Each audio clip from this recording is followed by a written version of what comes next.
Hey guys, Eric Avery here, founder of Crying Eagle Brewing in Lake Charles. I just want to throw a shout out to the Convention and Visitors Bureau and talk about how tourism works for us here at Crying Eagle Brewing. As many of you guys know, breweries are often hot spots for tourism because you can learn so much about a local community. It could be the brewery's name, it could be their beer names, it could be the ingredients they use, or even the events that they host at their brewery. You know, you can always learn a lot about a community by visiting the local brewery, and Crying Eagle is no different. The CVB has done a tremendous amount of good for us here at Crying Eagle Brewing.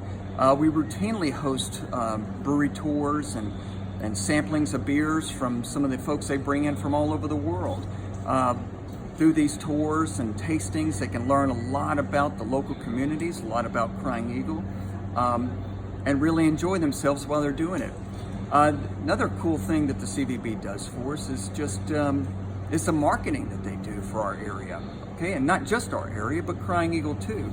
I'll never forget the time that a couple buddies of mine called and said, "Hey man, Crying Eagle Brewing's in the Houston Chronicle this weekend." I was like, "What?" I mean, I was just blown away. But that's just some of the benefit that they do. I mean, they advertise Crying Eagle, they advertise our community all over the world, and it's great to see, and it brings people in. And lastly, it's just their community events calendar. I mean, if you want to know what's going on in Southwest Louisiana, if you want to know what's going on Crying Eagle, you can always go to their calendar and see some of the cool stuff we got going on. And so thank you guys so much for supporting Crying Eagle.